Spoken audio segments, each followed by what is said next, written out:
السلام علیکم. د شوګر مریضان روژه ساتلی شي او که نه؟ نو بالکل ساتلی شي، خو د یو څو خبرو خیال به ساتي.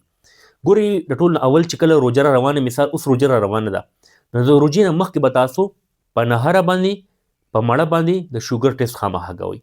ورسره به تاسو چې کوم د شوګر غټ ټیسټ دی HbA1c چې ورته وایي هغه به هم کوئ. که چېرې په دې درې واړو ټیسټونو کې ستاسو شوګر په کنټرول کې وي، نو د ډاکټر په مشوره تاسو بیا روژه ساتلی شئ. دویم به تاسو داسې کوئ چې شوګر چې کوم دوايانې دي، انسولین دي، د هغې مقدار کمول سیوا کول یا وخت کې تبدیلي کول، هغه به په خپله مرضۍ نه کوئ. هغه هم تاسو د خپل ډاکټر په مشوره باندې کوئ. دریم به تاسو داسې کوئ چې په پشمني کې به تاسو د پروټین او د فایبر والا خوراک ډیر کوئ. یا تاسو انډه خوړی شئ، هګۍ خوړی شئ، تاسو دال استعمال کولی شئ، مسته خوراک کولی شئ، او ورسره یو چپاتی خوراک کولی شئ. پشمني کې به تاسو نمکین یا خواږه څیزونه بالکل نه خورئ. دغسې به روژه ماتي کې تاسو کجوره باندې روژه ماتولی شي، خو ډېر مقدار کې به کجورې نه خورئ. شربت شو، خواږه څیزونه دا به بالکل نه خورئ، او په تیلو کې چې کوم پخه څیزونه هغه هم په روژه ماتي کې نه خورئ. ساده خوراک به کوئ او د فایبر او د پروټین والا غذا به خورئ. دې دوران کې که چېرې ستاسو شوګر های کېږي یا کمیږي، د هغې علامات څه دي هغه تاسو ځان سره نوټ کړئ. دویم، شوګر تاسو چیک کولی هم شئ. چا سره په کور کې د شوګر چیک کولو کوم ډیوایس وي، په هغې تاسو شوګر چیک کولی شئ. بالکل په شوګر چیک کولو باندې روژه نه ماتېږي، تاسو بالکل چیک کولی شئ.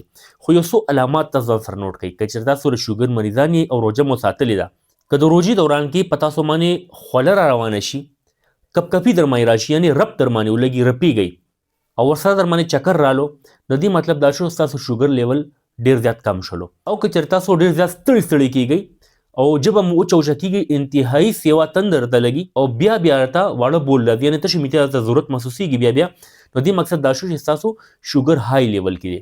نو که چېرې دا علامات تاسو کې موجود وي د روژې دوران کې، نو کوشش کوئ چې تاسو روژه ماته کړئ، ځکه چې دا ډېر خطرناک علامات دي. شوګر لو کېدل یا ډېر زیات های کېدل ستاسو ژوند ته خطر راتلی شي، او کله هم الله دا نه غواړي چې انسان ته څه نقصان ورسي. چې کله انسان بیمار وي، هغه بالکل روژه دې نه ساتي.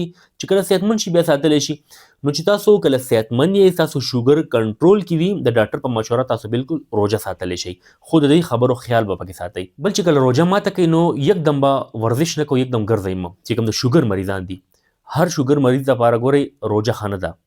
چې کوم شوګر مریض شوګر کنټرول کې وي، د هغه لایف سټایل ژوند انداز ښه وي، ایکسرسایز کوي، په ژوند کې سټرس ډپریشن نه وي، خوب یې پوره وي او صحتمند وي، او شوګر یې په کنټرول کې وي، په کابو کې وي، نو هغه دی بیا روژه ساتي، هغه هم د ډاکټر په مشوره باندې. خو که چېرې ستاسو شوګر په کوجه کې، یعنې د روژې نه مخکې اپ ډاون کېږي، ښکته بره کېږي، په کنټرول کې نه وي، ستاسو موټاپې ښکارم یې، او تاسو ته تنده هم ډېر زیاته لګي، چکر در باندې راځي، کمزوري یې ډېر زیاته، نو بیا کوشش کوئ تاسو روژه ونه ساتئ، نو بهتره به وي تاسو لپاره. امید دی دا معلوماتي ویډیو به ستاسو خوښه شوي وي. که دغسې معلوماتي ویډیوز کتل غواړئ، زما چینل ډاکټر شبیر پښتو خامخا سبسکرایب کړئ. دا ویډیو خپل ملګرو سره هم شیر کړئ چې هغوی ته هم فایده ورسي. ډېره مننه. الله حافظ.